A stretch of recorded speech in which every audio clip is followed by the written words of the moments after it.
नमस्कार साथियों, हमारे YouTube channel one day exam official में आप सभी का हार्दिक स्वागत है। आज हम भारतीय राजनीतिक चिंतन के अंतर्गत नया चैप्टर लेकर आए हैं जिसका नाम है श्री अरविंद घोष, जो कि TGT, PGT, GIC, LT, UGC, net आदि विभिन्न परीक्षाओं के लिए बहुत ही महत्वपूर्ण होने वाला है। तो चलिए शुरुआत करते हैं। श्री अरविंद घोष। तो पहला पॉइंट है रौम्या रोला। तो रौम्या रोला ने कहा है कि अरविंद घोष के बारे में कि अरविंद को भारतीय विचारकों का राजा और एशिया तथा यूरोप की प्रतिभाओं का सर्वोत्कृष्ट समन्वय कहा है। किसने कहा है? रौम्या रोला ने। इसी प्रकार डॉक्टर फ्रेडरिक लक्जमबर्ग ने अरविंद घोष को वसुंधरा का पथ प्रदर्शक तारा तथा हमारे युग का अवतार कहा है। नेक्स्ट पॉइंट है श्री अरविंद का जन्म 15 अगस्त 1872 को हुआ था। अरविंद 14 वर्ष तक इंग्लैंड में रहे, यानी 7 साल की जब उम्र में थे तब वह इंग्लैंड गए और 21 वर्ष तक वहाँ तक रहे, यानी कुल मिलाकर 14 वर्ष। अगला पॉइंट है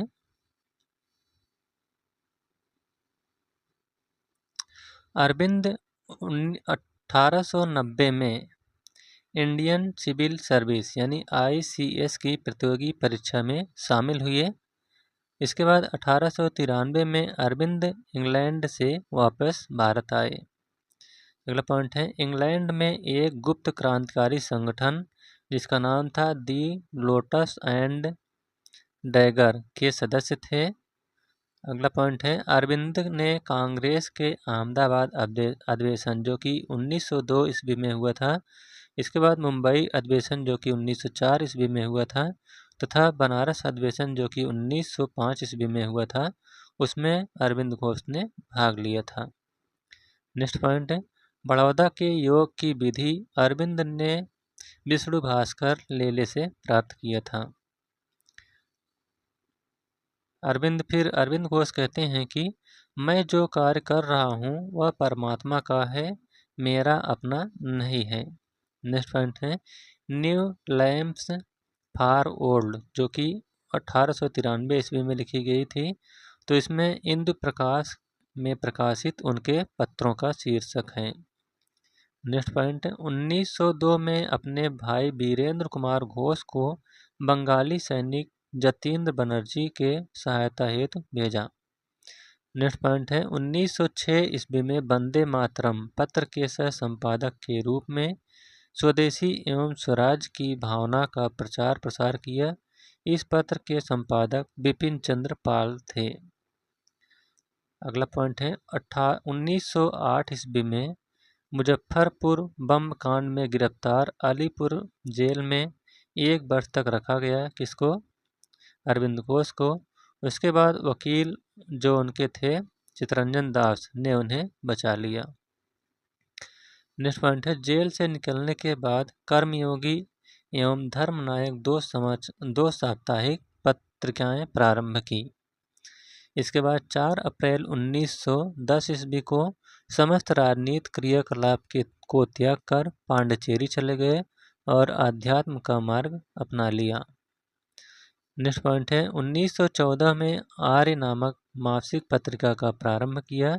इसके बाद 5 दिसंबर 1950 को अरविंद की पांडिचेरी में मृत्यु हो गई। शुरू में अरविंद ने कांग्रेस के प्रशंसक थे। उसके बाद उन्हें सर्वाधिक प्रिय, सर्वोत्कृष्ट तथा सर्वाधिक पवित्र कहा गया। उनके लिए कांग्रेस एक मरुस्थल में जीवनप्रद जल का एक स्रोत और स्वाधीनता संग्राम में एक गौरवमय पताका थी, परंतु बाद में वह कांग्रेस के एक आलोचक हो गए। अगला पॉइंट है अरविंद घोष के अनुसार हमारा वास्तविक शत्रु विदेशी शासन नहीं है, बल्कि हमारी अपनी घोर दुर्बलता, कायर, स्वार्थपरकता, मिथ्याचार और अंधी भावुकता है।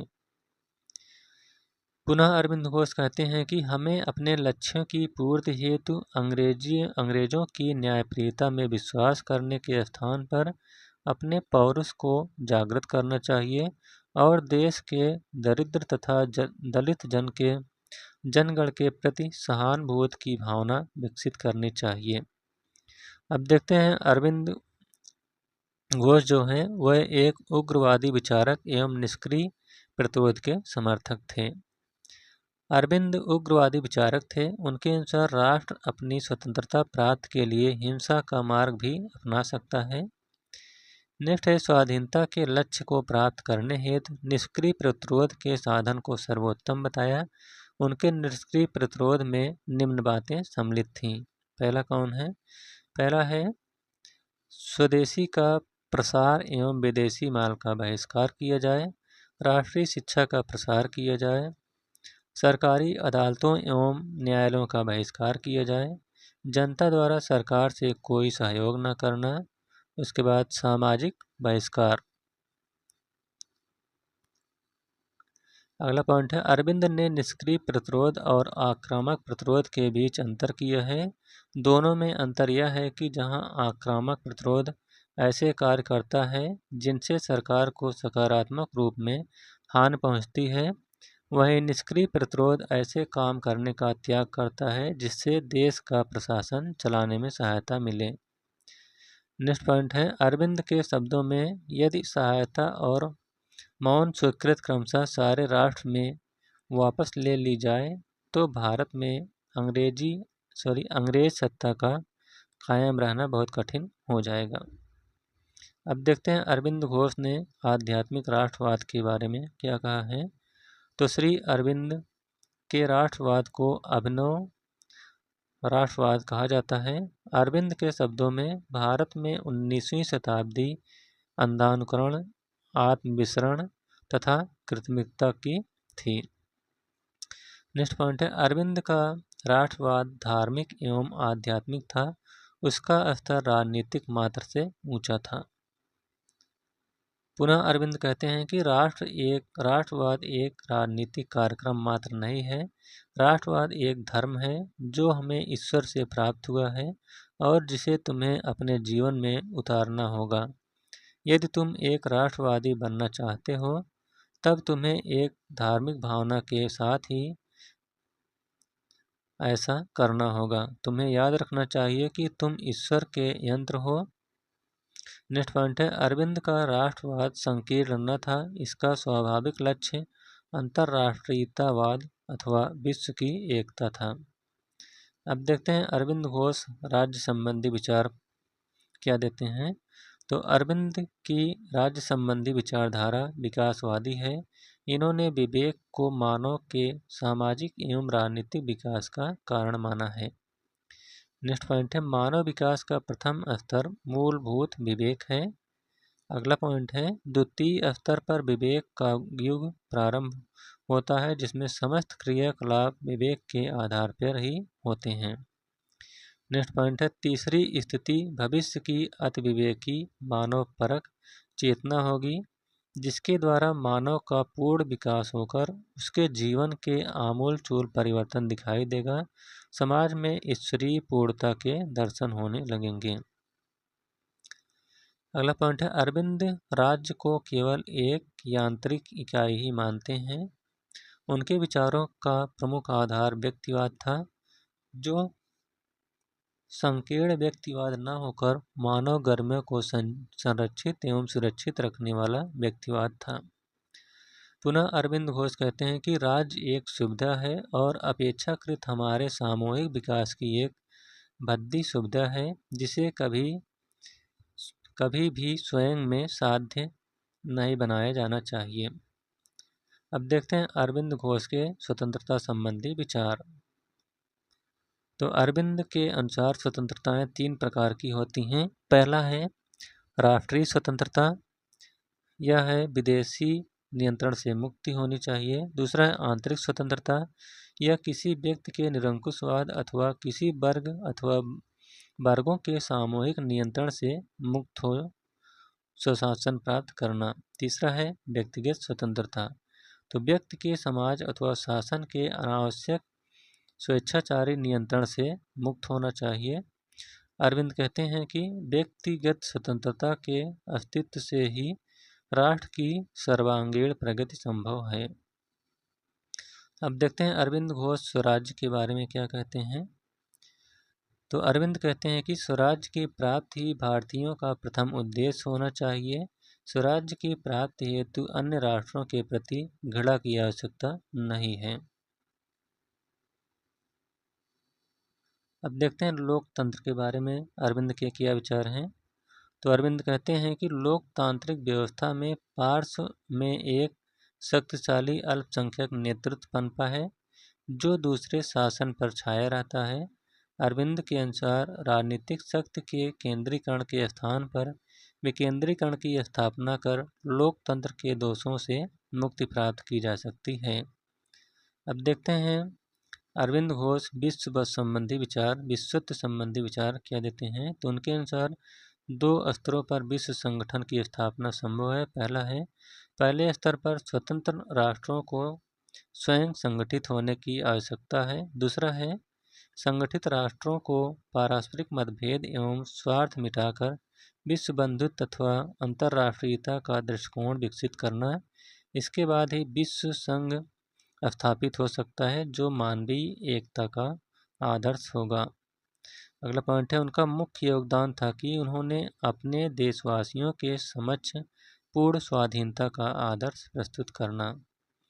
अब देखते हैं अरविंद के अन्य कथन कौन है। पहला है, मुझमें इस पतित जाति का उद्धार करने की शक्ति है। शस्त्र बल एकमात्र नहीं है बल्कि एक अन्य बल भी है और वह है ज्ञान के ऊपर आधुनिक ब्रह्म तेज का बल।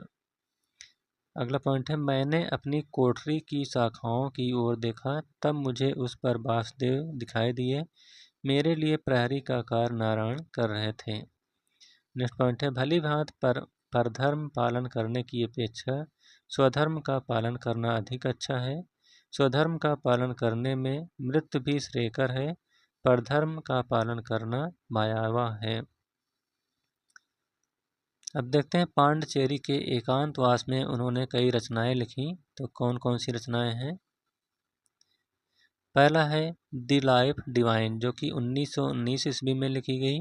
दूसरा है एस्से ऑन द गीता जो कि 1922 ईस्वी में। तीसरा है द सीक्रेट ऑफ वेदा। अगला द मदर। नेक्स्ट है the national value of art 1922 में। नेक्स्ट है सावित्री ए लीज एंड ए सिंबल 1940 ईस्वी में। नेक्स्ट है सिंथेसिस ऑफ योगा 1948 ईस्वी में। नेक्स्ट है द ह्यूमन साइकिल 1949 ईस्वी में। नेक्स्ट है फ्यूचर पोएट्री 1953 ईस्वी में। अगला है the ideal of human unity 1918 ईस्वी में। और नेक्स्ट है the renaissance in India with a defence of Indian culture. तो यहीं पर अरविंद घोष का चैप्टर यहीं पर समाप्त होता है। अब अगले वीडियो में मिलेंगे, जो वीडियो आएगा पेरियार इरोड वेंकटप्पा रामास्वामी नायकर पर। यह वीडियो आपको कैसा लगा। अगर अच्छा लगा हो तो वीडियो को लाइक शेयर और चैनल को सब्सक्राइब करिएगा। Thank you.